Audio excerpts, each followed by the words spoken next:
Good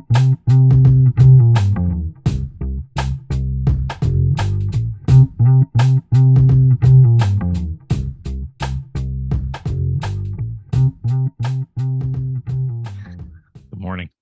Morning. Uh, we were Let, kind let of me let chat. me let me have a sip of my morning vodka. You got Kidding, kidding, supersized. kidding, everybody. It's just water. I was going to say they supersized you at the drive-through liquor mart. Yeah, then no, it's time now for that. I know. Yeah, yeah. Well, are you as somebody who runs it? But do you get to enjoy and like? I don't. I think I know the answer, but do you get to like, kind of just go to things and also enjoy it, like, and just relax and have fun and like be surprised and I don't know, get caught up in a panel or in The answer is basically no. yeah.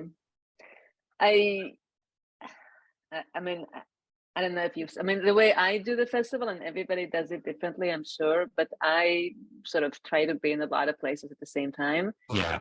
Uh, because I just feel that I want to be there for the filmmakers. So I try to be, so I move around very quickly from I see place to that. place.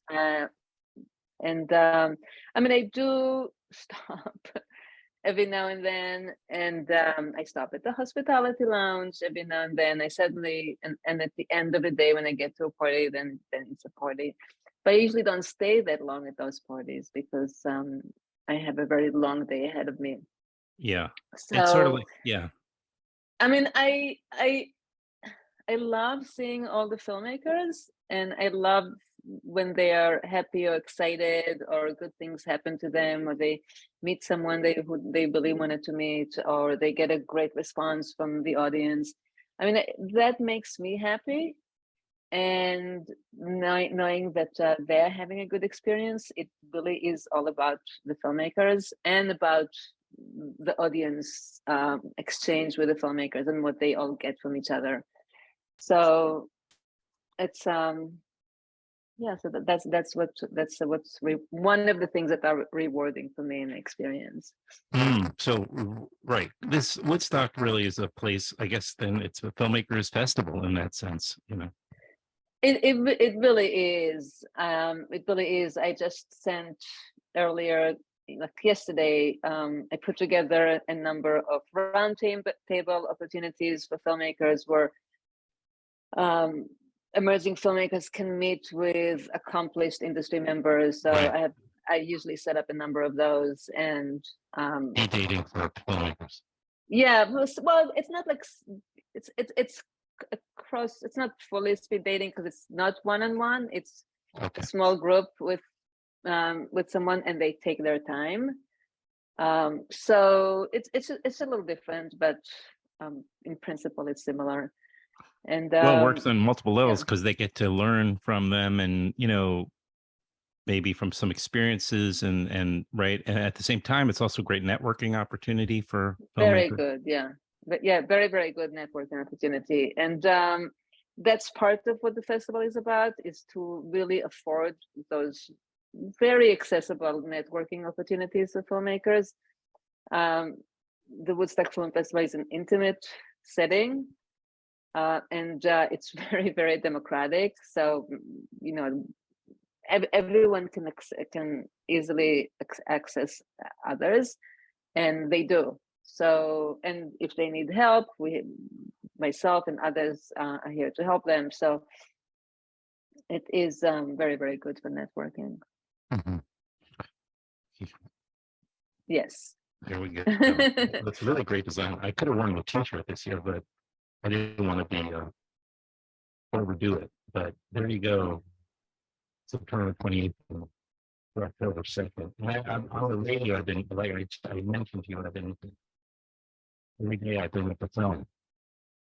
So a different. I just want to point out that on my end, your sound is not perfect. Okay. I don't know if it's for anybody else, but maybe it's just my iPads. But oh wait, I there mean is a phone. my earbuds, iPads, earbuds. Okay, hold on one second. No, I don't think it's you. I'm glad you brought it up. How long has it been that way? Less than a minute. Okay, good. No, there was something funky going on. I'm glad you brought it to my attention.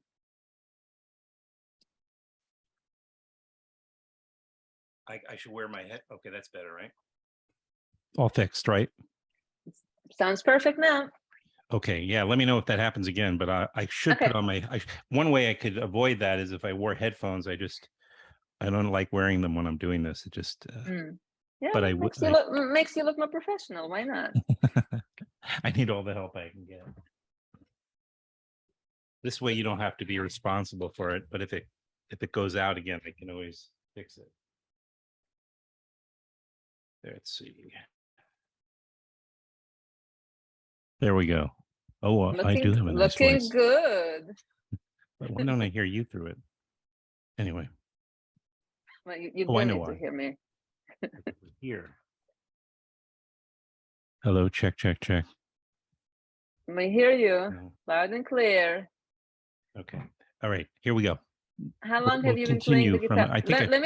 Let me just ask how long you've been playing the guitar. The guitar is right behind you. How long have you been playing the guitar? Oh, since I was like 12 or 13 or something. Oh, okay. Yeah. My dad used to drive. Oh, I learned up at, when I was going to summer camp up in Ulster County every summer, not too far from a little south of you guys. Right. I grew up going to it was in Wallkill, so not very far at all. Right. Yeah. And I would go every summer, when I was a kid, and that's where I first learned how to play guitar. So yeah, right on Wallkill was actually I think it was the first spot where they were going to put where Michael and his team, Michael Lang, the late Michael Lang, who died over the last course of the last year. That was the first location was going to be in Wallkill, and then the community freaked out because so they canceled. They put the kibosh on the Woodstock Festival happening. Well, they didn't call it that then, but then the second location was wherever Woodstock, I guess, and then it was supposed to be in Woodstock. Yeah, then it moved to. But Michael always said that he kept the name Woodstock, even though it never really took place in Woodstock, because it was Woodstock State of Mind. So that's why he kept it. Well, the town certainly benefited from that. I suppose, one could say it's a double-edged sword, I guess. But this is the mask that was given to me by my assistant. By Michael? No, my assistant yesterday. Oh, your assistant Hackett. Because it's a Woodstock. It's a tie-dye. Yeah. Yeah, that's nice.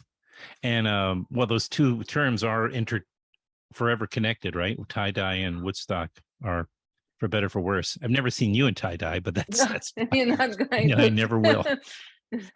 No, I'm not exactly right. a poster boy or poster girl for tie-dye and hippie. That's good. But I mean, the festival, I think this town does benefit. It has this, reputation and this brand from being connected to the festival, even though it was in another town. And, so it's a good thing. The festival probably has a certain amount of that cachet because people have a, curiosity for the, around that town. Well, Woodstock is also known as the oldest colony of the arts in the United States. It's over 100 years old as an official colony of the arts. It was formed as a colony of the arts. And also in terms of, and there's so much, the musical heritage in Woodstock is very rich. And by the way, still thriving. So yes, it is. Right. So those things, the artistic element of what Woodstock is and the musical aspect of it is very much part of the force that drives us. And I feel that the programming of the festival always has a very artistic bent to it, and we always have emphasis on music and film in large part because it's an extension of part of what Woodstock is and always has been. And the fact that the Woodstock concert was supposed to take place here, but did not, is not really the reason why music is such a big part of what Woodstock is. I mean, I don't really want to speak about the history of Woodstock, but Dylan and Janis, and I mean and the band. I mean, all these people that their homes were here. They lived here. They played here. And we were, and Bowie. We even said, like, I know much later, but David Bowie. Yes, I mean his last home was in Woodstock, and I would we would see him in the street and in the supermarket. But wait, David Bowie shopped in a supermarket? Well, I don't know about the supermarket, but definitely the little stores, Yeah. I mean, I would see him.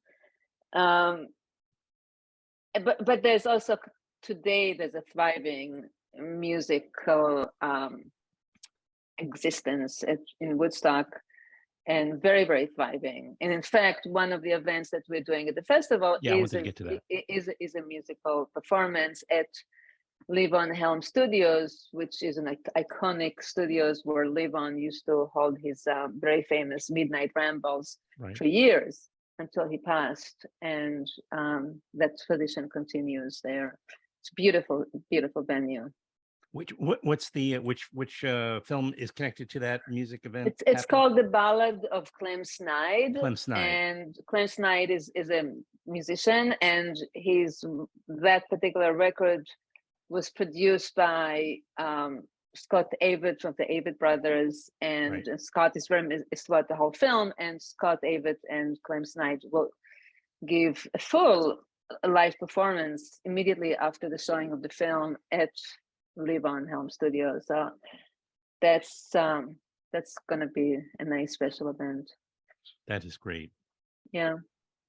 Another event that I wanted to bring up, just to make a little bit of a pivot, because it's not music related though, because I just talked to the filmmaker Joe Berlinger yesterday. Yeah.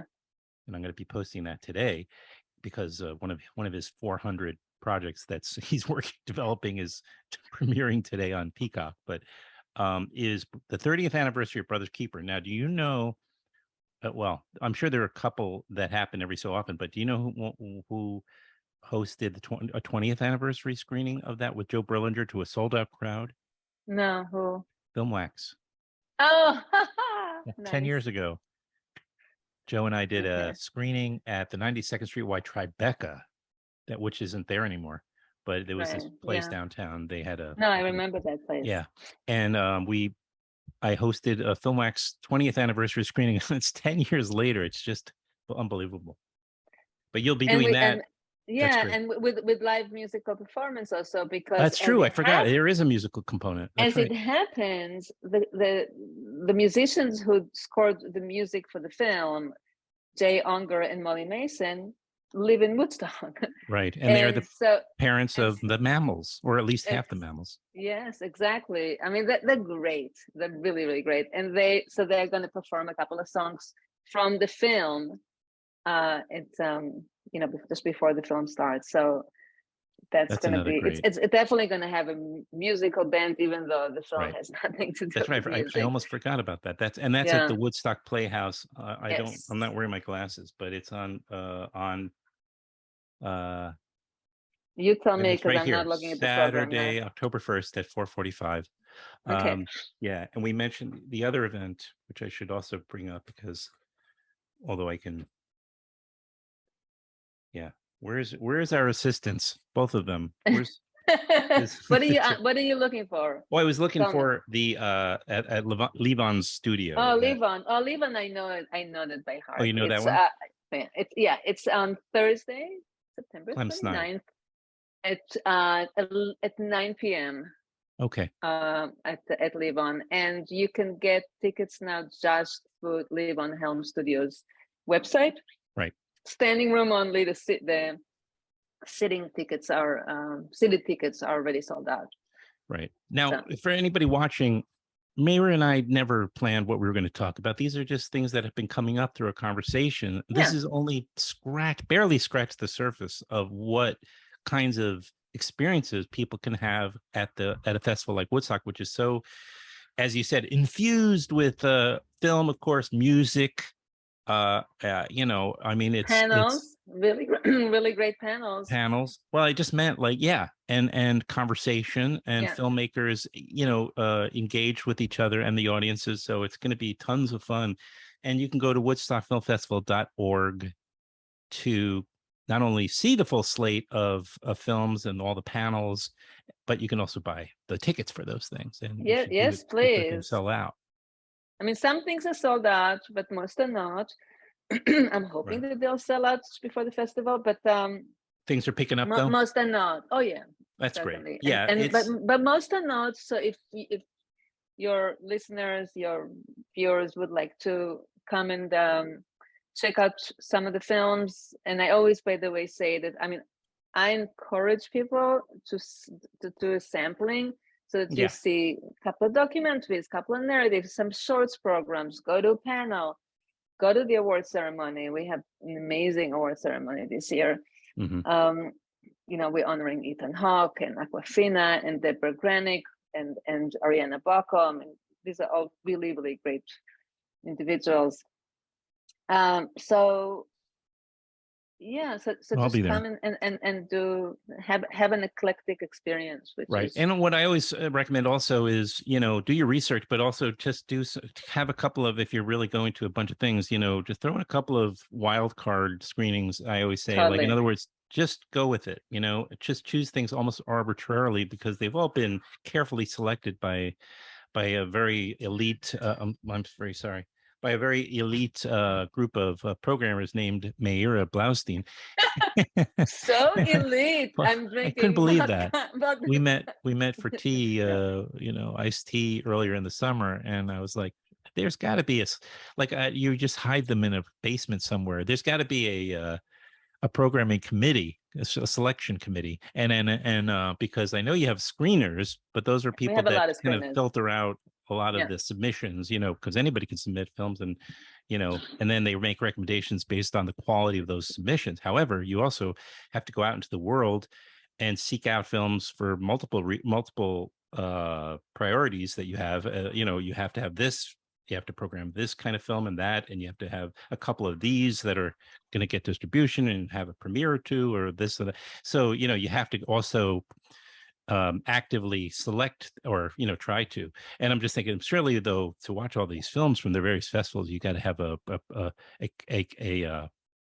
cadre of selections of programmers working, but you're doing almost entirely. I mean, I know you have somebody with the shorts, but you're doing all this. It's just remarkable that you do this every year. No wonder you're burnt out.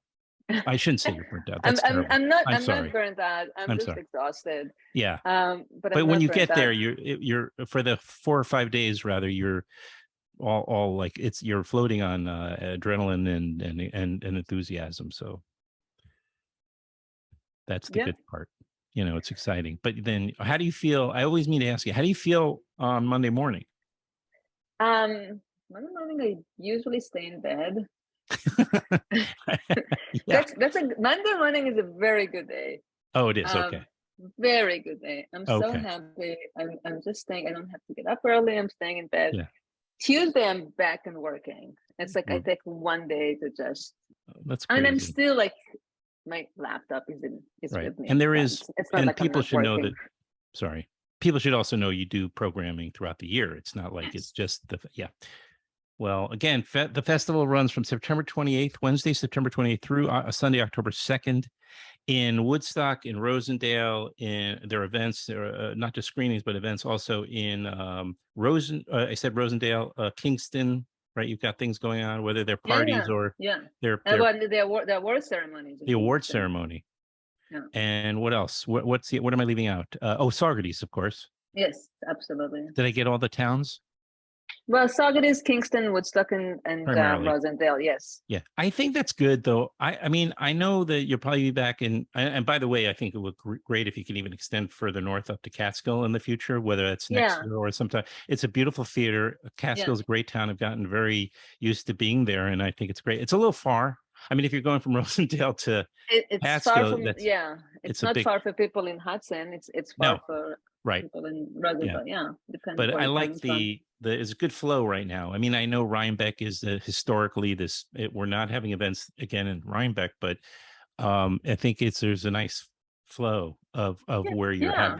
where the festival is. So, you know, I mean, on the it's we're doing it so that also it will be more of like a Hudson Valley Film Festival. So it's not just, I mean, the Woodstock is always the hub, but we try to be as inclusive as possible to people throughout the Hudson Valley. So oh, it's a great idea. we get around. And there's so many great like theaters and like or just the history of these theaters that are also historical. So I like when I saw you at the David Bowie screening that's the first time I've been in that theater ever. So that was I have been there when it was just a community theater, and right. it's great now that it's been taken over by Upstate Films, and That's I official then. I I think so, and I believe, I think it's, I don't know if it's official. Maybe I shouldn't say it's official, but I know they're trying, and I look forward for the festival to have to have more events there, because Yeah. it is a nice large theater, and very decent one. I mean, it looks beautiful, and Yeah. Catskill is definitely very growing fast. Very, I mean, Yeah. I tell people if they want to invest in, don't quote me on that, people, but I do tell people if they want to invest in real estate to go to Catskill, because Well, it's mm, blowing up now. I would invest in movie theaters too. So You they would? stay open. Well, Yes.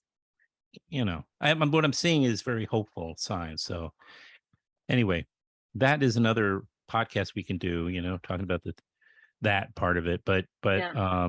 I love that the Woodstock Film Festival is coming up in only a matter of days. It's very exciting. 1 week from today. So thank you for I squeezing this know. in.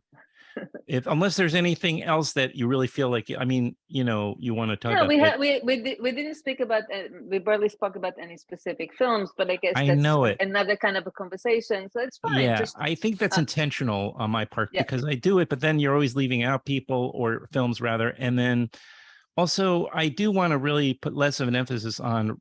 I feel like people should look through the program. There's not only you go look through the web pages of all the different detail pages of all the films, but there's actually like a PDF of the or a web version of the actual this program yeah, I held up. You can download it. You should go and just look through it. It's part of the fun of and people can email me at adam@filmwax.com if they want specific recommendations and things like that. Don't bother Meira until Monday of next week and Tuesday, I should say, but yeah, we can say the opening night film and on the closing night film, but I don't know. That's easy. People go to the website and look at that stuff. So yeah. Okay, and you I know, mean, I'm unless you feel perfectly fine strongly. with it. Okay. No, no, no, no, Yeah. no. I'm Yeah. I'm happy with the way we're keeping it Yeah. general, and Right. thank you And for having yeah. me. Oh yeah. My pleasure. My pleasure. I'll see you at the festival, huh? Yeah. See you on Wednesday, if not sooner. I tend to run into you. I won't be at the market though this week, I but know, I'm I'll be not away. going, No, because you're don't. not there. I'm not going. You'll get your free melon. I Did you Oh, try? that melon. Oh, so good. Oh, So good. Yeah. I know, right? It was like, Delicious. yeah, an explosion of. All right, Mira. I'll see you in a few days. Yes. Thank you, Adam. All right, Bye. my pleasure. Bye bye.